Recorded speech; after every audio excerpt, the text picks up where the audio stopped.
할렐루야. 거룩한 주일을 맞이했습니다. 오늘도 주님의 전에서 예배드리는 우리 모든 성도님들 주님의 이름으로 환영하고 또 축복합니다. 하나님께 기쁨으로 영과 진리로 예배드리는 저와 여러분이 될 수 있기를 소망합니다. 지난 주간의 온도가 상당히 많이 올라갔었습니다. 6월의 날씨로는 75년 만인가 이러면서 굉장히 높은 온도, 6월 달에 아마 35도 이상 올라가는 게 결코 쉽지 않았을 텐데 그렇게까지 올라간 기록이 있습니다. 다행히 어제 비가 좀 내려서 온도가 조금 내려가긴 했습니다만은 예보되어지기로는 올 여름은 다른 때 여름보다 더 더울 수 있다. 기온이 40도 이상을 올라갈 수도 있다. 이러한 예보가 있는데 건강 관리 잘 하셔야 되겠다 이런 생각을 해봅니다. 우리 옆사람하고 인사하겠습니다. 잘 오셨습니다. 큰 은혜 받읍시다. 오늘 성령 강림후 5번째 주일이고요. 그리고 6월 달의 4번째 주일입니다. 오늘 함께 나눌 말씀의 제목은 지난 주일과 똑같습니다. 누구를 본받아야 할까요? 오늘 제 2탄입니다. 우리는 지난 주일 데살로니가 교회 성도들의 믿음에 대해서 살펴보면서 누구를 본받았는지, 누구를 본받고 있는지에 대한 부분들을 가지고 은혜를 나누었습니다. 여러분, 데살로니가 교회 성도들은 어땠습니까? 성령 충만했습니다. 성령 충만하시기를 바랍니다.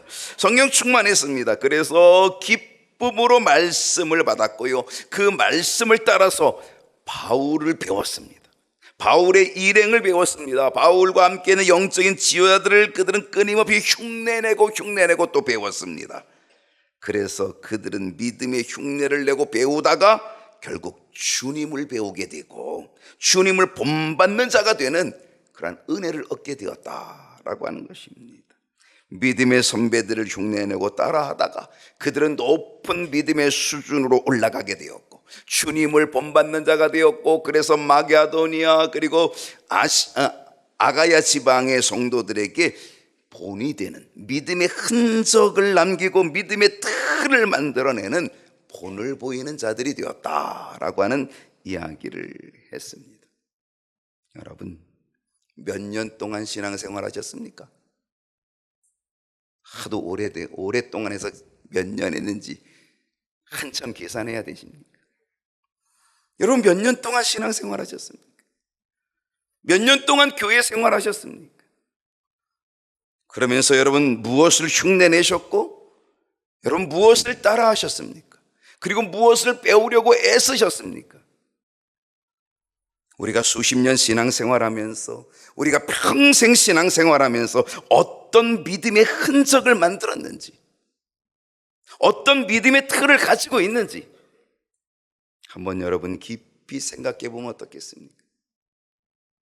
데살로니가 교회 성도들은 믿음의 선배들을 흉내내고 믿음의 선배들을 따라하고 믿음의 선배들을 본받고 본받는 일을 계속하다가 끝내는 그들이 본이 되었다.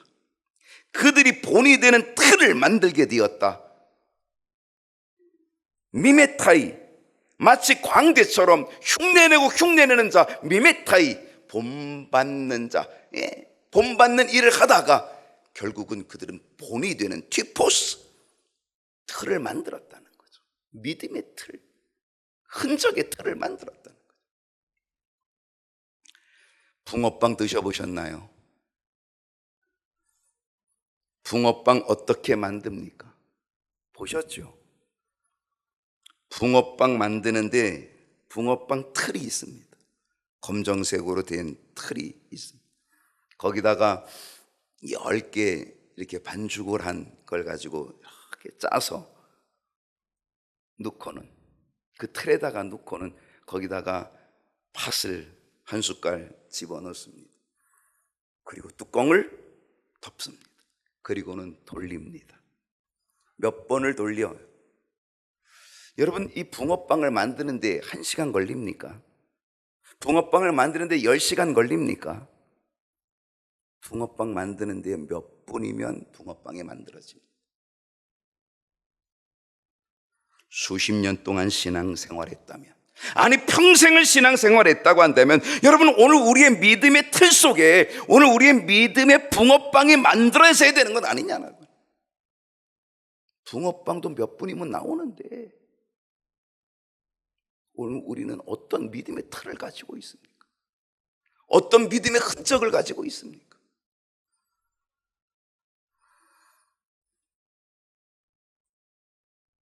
우리는 반드시 죽기 전에 믿음의 흔적, 믿음의 틀을 만들고 갈 수 있기를 축원합니다. 주여 나를 평화의 도구로 써주소서. 찬양대가 한번 이거 했으면 좋을 것 같아요. 평화의 기도. 이 시의 주인공은 성 프란시스입니다.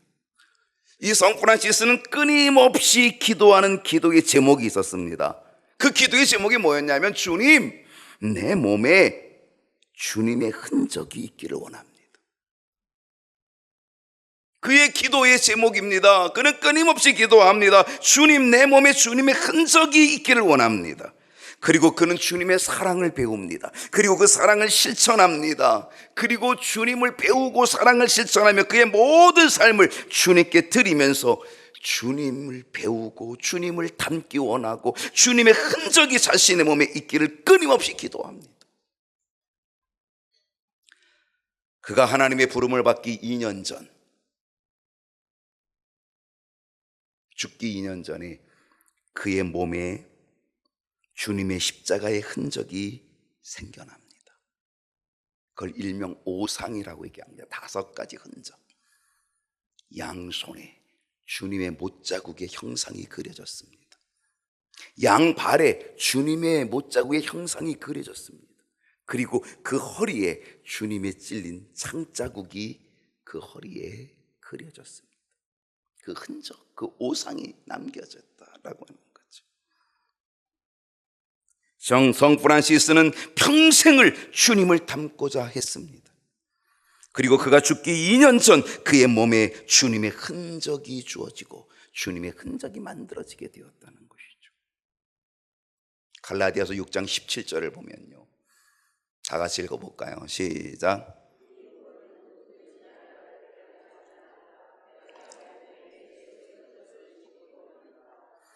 사도 바울의 고백입니다. 바울도 예수님을 닮고자 했던 사람입니다.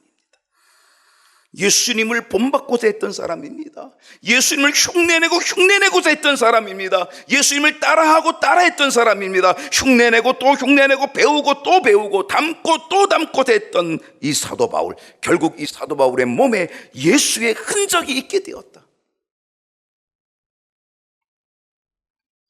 여러분, 어떤 흔적을 가지고 계십니까? 수십 년 예수를 믿으면서, 평생 예수를 믿으면서, 평생 신앙생활하면서 여러분은 어떤 예수의 흔적이 여러분의 몸에 있습니까?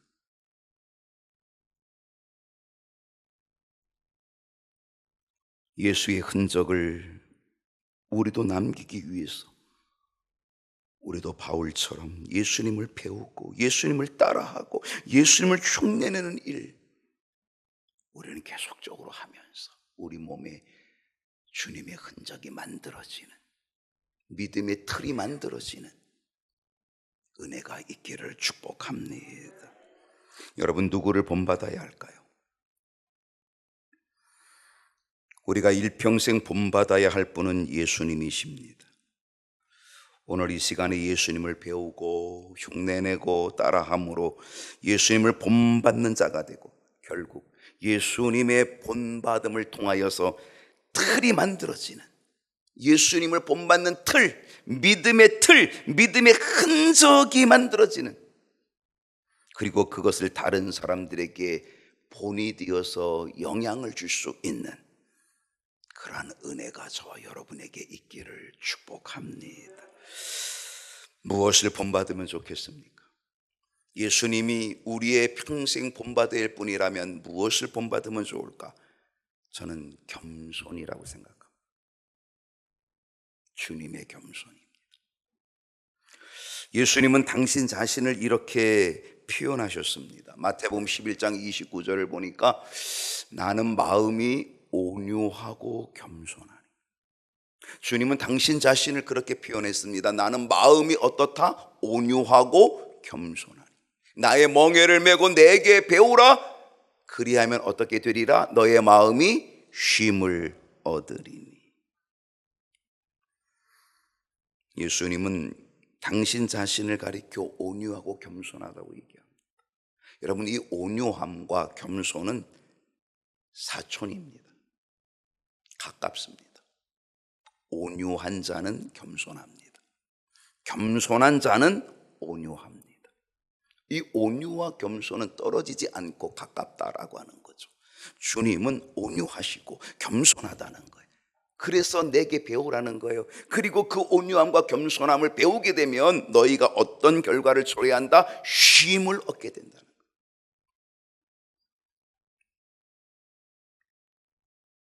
이 쉼은 평안입니다. 다른 말로 말하면 겸손하지 않으면 쉼도 없고 겸손하지 않으면 평안도 없다는 것입니다. 생각해 보십시오. 교만하면 쉼이 있겠습니까? 그 교만의 흥분 속에 무슨 쉼이 있겠습니까? 교만하면 평안도 없습니다. 오늘 우리는 주님을 배워야 합니다. 겸손하신 주님을 배워야 합니다. 그래서 주님이 그 겸손한 주님을 배우면 그 결과로 쉼을 얻게 하는 이 은혜를 우리가 얻어야 될 줄로 믿습니다. 여러분, 주님에게 겸손을 배울 수 있다 그랬는데 또 겸손을 배워야 된다고 얘기했는데 그렇다면 예수님의 겸손을 우리는 어디서 찾아볼 수 있을까? 오늘의 주제입니다. 예수님의 겸손 어디서 찾아볼 수 있을까? 우리는 예수님 배우라고 얘기하는데 나는 마음이 온유하고 겸손하니 너희는 내게 배우라고 얘기하는데 그걸 배우면 너희들이 쉼을 얻는다라고 얘기하는데 그러면 예수님의 겸손을 우리는 어디서 찾아볼 수 있을까? 어디서 배울 수 있을까? 그 첫 번째는 탄생입니다. 누가복음 2장 7절을 한번 보실까요? 첫 아들을 낳아 강보에 싸서 구유에 뉘었으니 이는 여관에 있을 곳이 없음이로라. 여러분, 누구의 탄생입니까? 누구의 탄생? 하나님 아들의 탄생입니다. 만왕의 왕의 탄생입니다. 만유의 주님이 되시는 주님의 탄생입니다. 여러분, 하나님의 아들의 탄생. 요즘은요, 아이들이 태어나는 게 보통 일이 아닙니다. 옛날에는 아이들이 태어나는 거 그냥 뭐 당연히 그냥 쉽게 잘 태어나고 뭐 어디서든지 잘 태어나고 그랬어요. 근데 요즘 아이들이 태어나는 데는요 정말 기가 막히고 또 태어난 데에는 또 무슨 뭐라 그래요 거기 가는데 산후조리원 그것도 무슨 뭐 VIP급도 있고 별의별 급도 다 있어가지고 와, 한 아기가 태어나는 게 보통이 아니더라고요. 큰 문제더라고요. 돈도 무지무지하게 들어가고요. 여러분, 오늘 그냥 평범한 아기의 태어남이 아니라 오늘 여기서 태어나는 이 첫 아들을 낳아 강보에 쌓여 구유에 누인 이분이 누구였습니까? 이분이 하나님의 아들이셨습니다. 이분은 만왕의 왕으로 이 땅에 오신 바로 그분이었습니다. 여러분, 그분이라고 한다면 그분이 어디서 태어나는 게 맞겠어요? 생각해 보세요. 하나님의 아들이면 만왕의 왕이면 어디서 태어나는 게 맞는 거예요? 어디서? 왕궁, 화려한 왕궁에서 태어나는 게 맞는 거예요. 적어도 호텔에서 태어나든지 적어도 모텔에서 태어나든지 그래야 되는데 여기 보니까 여관에조차 있을 곳이 없어서 그래서 말구유, 마국간의 구유에 태어났다는 거예요. 말밥통 속에 태어난 거죠. 재밌는 것은요, 동방의 박사들도 우리와 같은 생각이었다는 거예요. 실상 동방 박사들을 인도한 분은 하나님이셨어요. 하나님이 동방 박사들 인도할 때 주신 사인이 하나 있어요. 그 사인은 별이었거든요. 하나님이 큰 별을 보여주셔서 동방 박사들을 예수님께로 이끌어 오셨어요. 그건 하나님께서 그들을 인도하셨어요. 별로서 사인으로 인도해 오셨다는 거예요. 그래서 동방 박사들은 별을 따라서 예수님이 탄생하신 나라 유대 나라에까지 도착했어요. 근데 유대 나라에 도착한 이 동방 박사들의 생각이 어떻게 됐어요? 별을 따라가야 되는데, 하나님이 별을 따라가게 별을 보여주셨는데 별을 따라가서 어디까지 가야 되는 거예요? 베들레헴 마구간까지 가야 되는 거예요. 근데 동방 박사들이 왕이 태어났으면 베들레헴 마구간에 태어나는 것이 아니라 어디 태어나는 게 맞는 거예요. 우리들의 생각과 똑같이 왕궁에 태어나는 거예요. 그래서 동방 박사들이 그 별을 따라가다가 갑자기 어디로 방향을 틀었어요?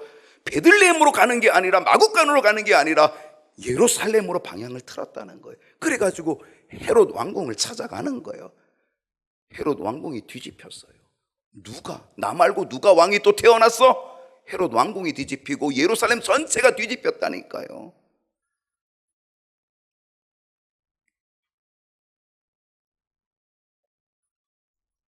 동방의 박사들도요, 만왕의 왕 하나님의 아들이 베들레헴 작은 촌동네의 마구간에 태어날 거라는 것은 상상조차 안 한 거예요.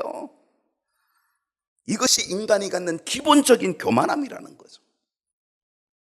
여러분, 우리는 이 기본적 교만함이 다 깔려 있다니까요. 이 기본적 교만함으로 얼마나 많은 베들레헴 아기들이 죽게 되었는지 우리는 너무 잘 알고 있잖아요.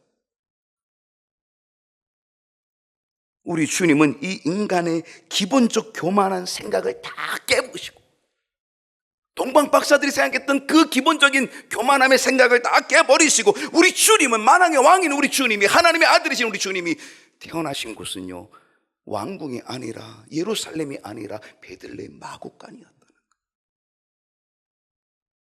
이것이 우리 주님의 탄생의 겸손, 우리 주님의 탄생의 겸손이라는 거예요. 빌립보서 2장 5절을 보게 되면 사도 바울이 이렇게 얘기합니다. 너희 안에 이 마음을 품으라. 곧 그리스도 예수의 마음이. 사도 바울이 정말 빌립보 교인들에게, 그리고 우리들에게 아주 간절히 요청하는 것이 있습니다. 너희 안에 이 마음을 품으라. 곧 그리스도 예수의 마음이니. 그 마음이 어떤 마음입니까?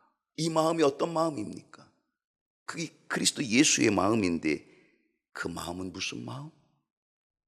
6절을 보니까요, 그는 근본 하나님의 본체시나. 우리 주님은 하나님과 근본적으로 본체라는 거예요. 하나님과 동등됨으로 취할 것으로 여기지 아니하시고 라고 얘기합니다. 예수님은 근본적으로 하나님과 똑같다는 거예요. 하나님이시라는 거예요. 여러분, 이것은 뭐예요? 하나님이라고 한다면 우리 주님이 얼마나 존귀하신 분입니까? 하나님이라고 하면 얼마나 크고 놀라우신 분이십니까? 얼마나 높으신 분이십니까? 그런데 그 주님이, 하나님이신 주님이, 그 높고 존귀하신 그 주님이 7절을 보니까 오히려 자기를 비워서 종의 형체를 가졌다는 거예요. 자기를 비워서.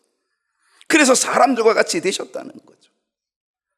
모든 것을 다 내려놓고 왕국에 태어날 그 분이 어디 태어나시는 거예요?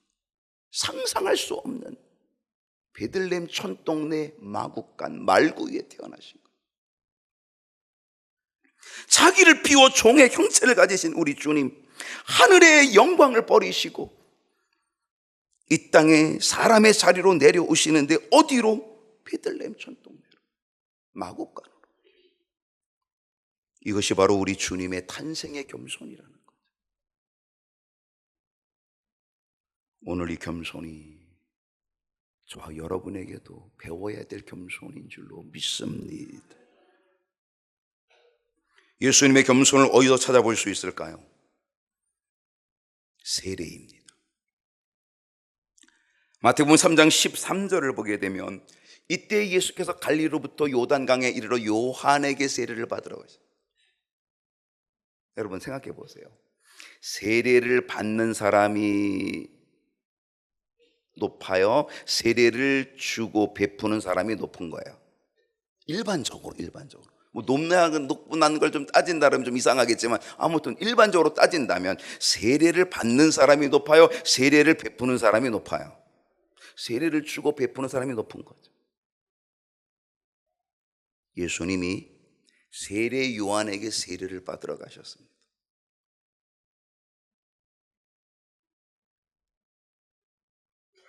세례 요한이요, 예수님을 너무 잘 알고 있습니다. 예수님이 누군지를 알고 있습니다. 그래서 세례 요한이 이렇게 얘기합니다. 14절에 보니까 요한이 말려 이르되, 예수님이 지금 세례 요한에게 세례를 받으러 왔는데 요한이 말립니다. 왜? 예수님을 너무나 잘 알고 있습니다. 예수님이 누군지를 세례 요한은 너무나 잘 알고 있습니다. 여러분, 세례 요한의 사명이 뭐예요? 바로 이 예수님을 드러내는 겁니다. 예수님을 증거하는 겁니다. 예수님의 길을 예비하는 광야에서 외치는 자의 소리로서 사명자로 온 사람, 자기를 너무나 잘 알고 있는 거죠. 말려서, 주님이 어떻게 저한테 세례를 받으러 오십니까?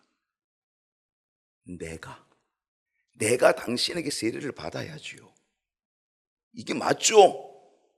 예수님에게 세례를 받아야죠, 세례 요한이. 그런데 예수님이 세례 요한에게 세례를 받으러 오셨다는 거, 이게 주님의 겸손입니다.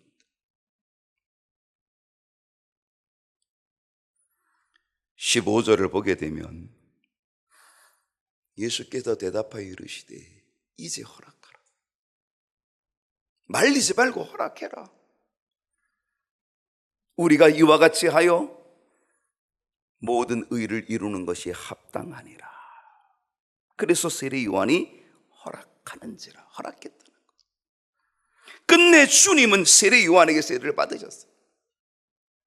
세례 요한에게 세례를 받을 때 세례 요한이 아닙니다, 제가 세례를 받아야지요 라고 했을 때 예수님이, 맞아, 내가 세례를 왔어도 그렇게 말하는 게 맞아, 네가 나에게 세례를 받아야 돼 라고 그렇게 주님께서 말씀하시지 않고, 아니야, 내게 세례를 베풀어, 이렇게 함으로 하나님의 의를 이루는 것이 마땅해. 끝내 주님은 세례 요한에게 세례를 받으십니다. 이건 놀라운 일입니다. 여러분, 주님께서 앞으로 하실 일들이 뭡니까? 이 세상의 영적인 지도력을 발휘하셔야 합니다. 이 세상의 사람들을 영적으로 이끌어갈 지도자가 되셔야 합니다. 그렇다고 한다면 앞으로 큰 일을 앞에 두고 있는 우리 주님에게 이 세례 요한에게 세례받는 이 일은 걸림돌이 될 수도 있다는 사실입니다. 아마 세상 사람들이 수군거릴 수도 있습니다.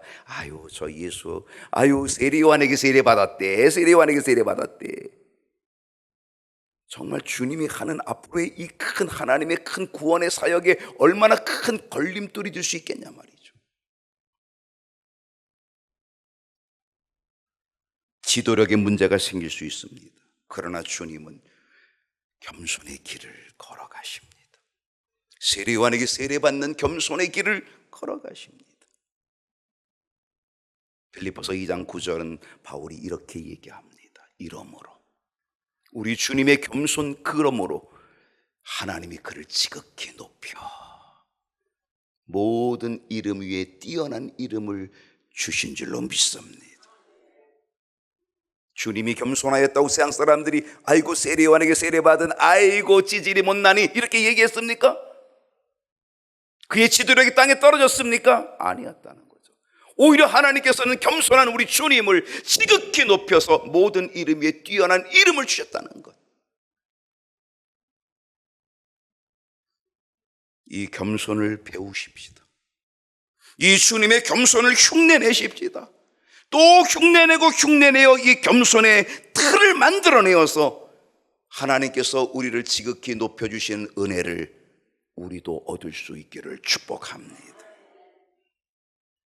예수님의 겸손은 어디서 찾아볼 수 있을까요? 입성입니다. 마태복음 21장 5절을 보면 시온 딸에게 이르기를 내 왕이 내게 임하나니 그는 겸손하여 나귀 곧 멍에 매는 짐승의 새끼를 탔도다. 예수님이 예루살렘에 입성하실 때 뭐 타고 가셨어요? 나귀, 그것도 나귀 새끼. 여러분, 이때가 유월절을 앞에 두고 있습니다. 여러분, 유월절은요 이스라엘에게는 가장 큰 축제입니다. 명절입니다. 20세 이상의 남자는 다 예루살렘에 모이는 날입니다. 여러분, 20세 이상의 남자가 다 모이면요 그의 가족들도 함께 모이는 거죠. 생각해 보십시오. 예루살렘에 유대인들이 다 모였다라고 해도 과언이 아닙니다. 전국에 있는 유대인들이 다 모였다라고 해도 과언이 아닙니다. 그러니까 예루살렘이 얼마나 인파가 많았을까? 대단한 인파를 가지고 있었겠죠. 대단한 축제를 가지고 있었겠죠. 어쩌면 이때는 예수님에게는 절호의 찬스, 절호의 기회가 되었을 수도 있습니다. 그렇게 되는 거죠. 이렇게 많은 사람이 모일 때가 어디 있어요? 이때 주님이 짠 하고 나타난다고 한다면요, 여러분, 이때를 이용해서, 이때를 활용해서 주님이 얼마나 큰 영광을, 얼마나 큰 인기를 얻을 수 있겠냐 말이죠. 수많은 백성들이 그걸 기다리고 있습니다. 수많은 백성들이 그걸 기대하고 있습니다. 그리고 수많은 사람들이 예수님을 바라보고 있습니다. 그들의 손에는 종려나무 가지를 꺾었습니다. 주님을 환영하기 위한 종려나무 가지. 그리고 그들의 겉옷을 다 벗었습니다. 이 겉옷은 그들의 최고 1호의 재산입니다. 그 겉옷을 벗어서 길가에 깔았습니다. 마치 양탄자 깔듯이 깔았습니다. 왜? 왕이신 주님이 오시는 길을 준비하는 양탄자를 자기 옷으로 깔았습니다.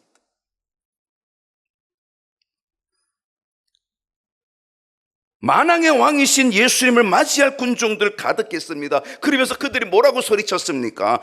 9절을 보게 되면 앞에서 가고 뒤에서 따르는 무리가,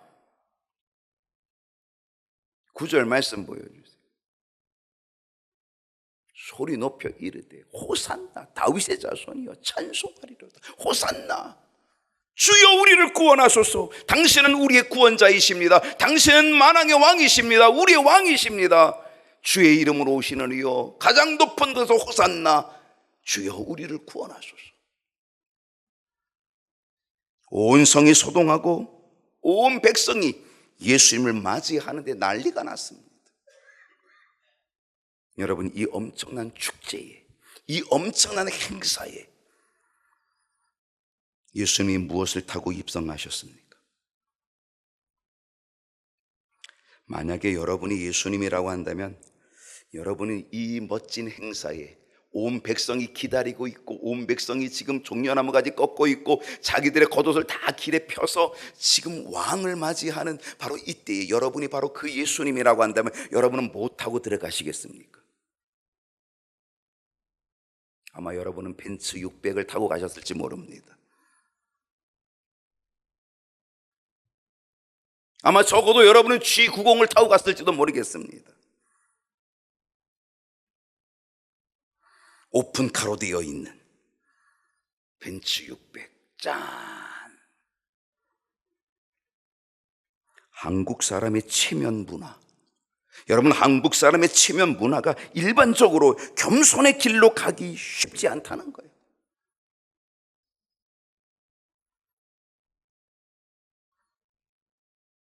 주님이 택하신 것은 벤츠 600이 아니었습니다. 주님이 택하신 것은 G90이 아니었습니다. BMW, 아우디 이것도 아니었습니다. 주님이 타고 가신 것은 어쩌면 지금 사라지고 없는 티코 같은 나귀 새끼였습니다.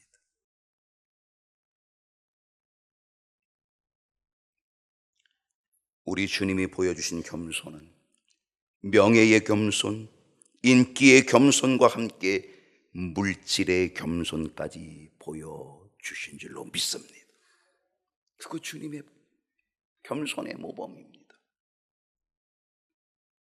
여러분, 겸손하십니까? 왜 우리는 겸손하지 못한 걸까요?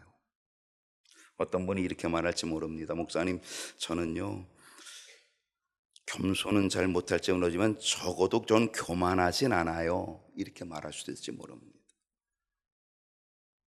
여러분 정말 교만하지 않습니까?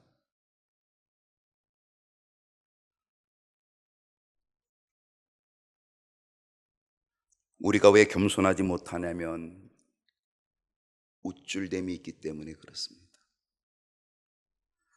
이것이 겸손의 길을 막고 있습니다. 여러분 우쭐대 보신 적 없나요?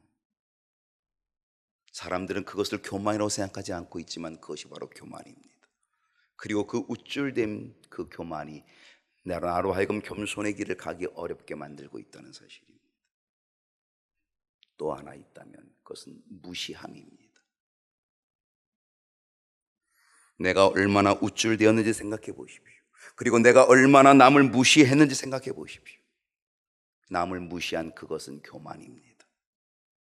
그 무시한 것 별거 아닌 것 같았는데 그게 교만이었고 그것이 겸손의 길로 가는 길을 방해하는 방해물이었다는 사실입니다. 오늘 이 시간 우리는 주님의 마음을 배워야 합니다. 사도 바울이 얘기했던 것처럼 너희는 이 마음을 배워라. 곧 그리스도 예수의 마음이니. 오늘 우리는 주님의 마음 그걸 본받아야 되고요. 그거를 흉내내야 되고요. 그래서 결국 흉내내고 본받고 그러므로 인하여서 우리에게도 겸손의 틀이 만들어지고 우리에게도 겸손의 흔적이 만들어지도록 해야 될 줄로 믿습니다. 빌립보서 2장 10절 바울은 이런 결론을 냅니다. 하늘에 있는 자들과 땅에 있는 자들과 땅 아래에 있는 자들로 모든 무릎을 예수의 이름에 꿇게 하시고. 할렐루야. 이 역사 우리 주님이 그렇게 겸손한 길을 걸어가신 주님이 탄생에서부터 하늘의 영광을 버리시는 그 탄생에서부터 그리고 하나님의 사역을 시작하는 그 세례에서부터 그리고 마지막 십자가를 지고 죽음의 길로 가는 예루살렘을 입성하는 그 길에서부터 주님의 겸손은 조금도 흔들림이 없었고 처음부터 끝까지 주님은 겸손한 그 길을 걸어갔다는 것. 그래서 사도 바울은 너희는 이 마음을 배우라. 곧 그리스도 예수의 마음이니 우리 주님의 겸손한 마음을 선포하고 있다는 사실. 태어나시면서 마국간에 오시는 겸손을 가지신 주님, 하나님의 사역을 시작하면서 세례 요한에게 세례를 받으시는 겸손의 모습을 보이신 우리 주님, 끝내 죽음의 자리로 향하여 가는 예루살렘의 입성에서도 나귀 새끼를 타고 가는 겸손을 끝까지 지켜가신 우리 주님. 하나님께서는 하늘에 있는 자들, 땅에 있는 자들, 땅 아래에 있는 모든 자들 다 예수의 이름 앞에 무릎을 꿇게 만들어 주셨다는 사실을 우리는 깨닫게 됩니다. 오늘 우리는 그 길을 흉내내고 그 길을 배워서 우리에게도 겸손의 틀이 만들어지고 겸손의 흔적이 세워지는 은혜가 있기를 축복합니다.